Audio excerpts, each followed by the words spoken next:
Persiapan operasional Rumah Sakit Mandalika semakin matang. Pihak manajemen telah melakukan sejumlah rangkaian kegiatan persiapan beberapa pekan terakhir. Dr. Oksi menjelaskan secara garis besar persiapan operasional Rumah Sakit Mandalika terdiri dari persiapan dokumen, SDM, dan persiapan fisik.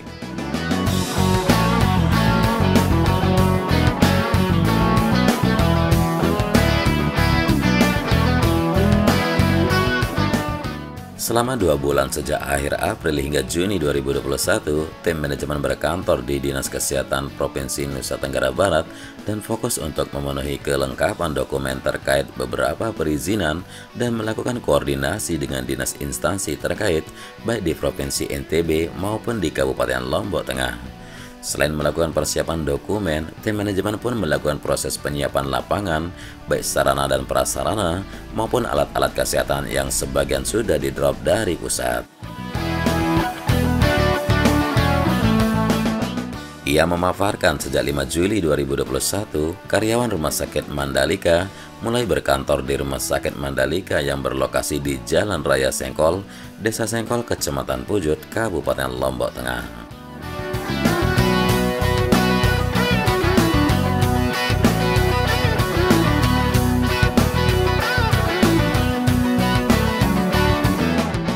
Pada 6 Juli 2021 mulai dilakukan proses orientasi pegawai baru yang telah direkrut oleh Balai Kepegawaian Daerah atau BKD NTB melalui proses seleksi yang cukup ketat. Sejak berkantor di rumah sakit, seluruh sivitas hospitalia melakukan persiapan fisik mulai pembersihan area rumah sakit, mengatur ruangan, dan melakukan instalasi alat-alat kesehatan. Selain itu, SDM baru pun dilibatkan dalam penyusunan dokumen-dokumen regulasi internal rumah sakit sesuai dengan unit kerja masing-masing. Dalam rangka peningkatan kapasitas SDM, manajemen Rumah Sakit Mandalika juga telah melakukan beberapa program pelatihan, simulasi layanan, dan serta program English Day.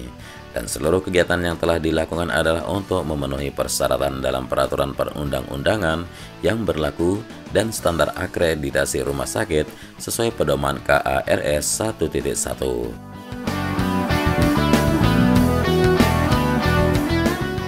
Menurut Dr. Osi, terbitnya surat izin operasional rumah sakit adalah persyaratan penting agar rumah sakit dapat melakukan proses permohonan perizinan berikutnya seperti surat izin praktik bagi semua tenaga kesehatan, baik medis, perawat, apoteker, dan tenaga kerja kesehatan lainnya. Surat izin operasional juga diperlukan sebagai persyaratan izin operasional beberapa peralatan medis, juga sebagai persyaratan untuk melakukan registrasi Fasyankes secara online pada Sesdijen Yankes Kemenkes Republik Indonesia.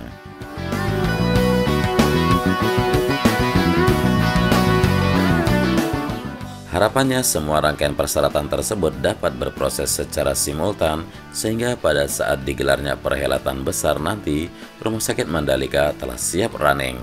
Ia menambahkan, dengan terbitnya SK Gubernur tentang tim percepatan operasional Rumah Sakit Mandalika yang beranggotakan unsur-unsur terkait baik dari Pemprov NTB maupun dari Pemkab Lombok Tengah, maka diharapkan Rumah Sakit Mandalika segera dapat beroperasi.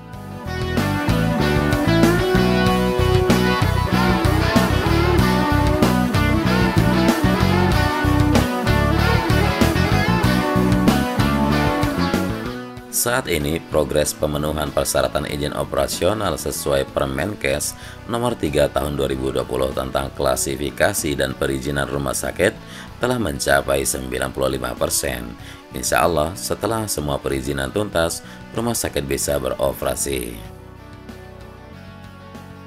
Dan seperti diketahui berdasarkan Pergub Nomor 85 Tahun 2020, Rumah Sakit Mandalika Provinsi Nusa Tenggara Barat merupakan rumah sakit umum milik Pemprov NTB yang memberikan pelayanan kesehatan dalam rangka meningkatkan derajat kesehatan masyarakat.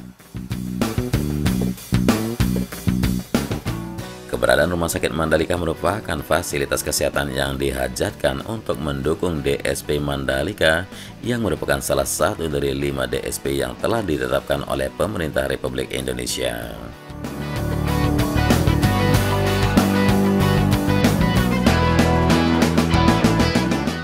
Kedepannya akan banyak aktivitas di DSP Mandalika yang harus disupport sisi layanan kesehatannya, baik layanan kesehatan pada event-event internasional maupun event-event nasional, dan juga berbagai high-risk sport event. Selain itu, Vaskes tersebut juga sangat dibutuhkan untuk memfasilitasi kebutuhan layanan kesehatan bagi masyarakat dan wisatawan.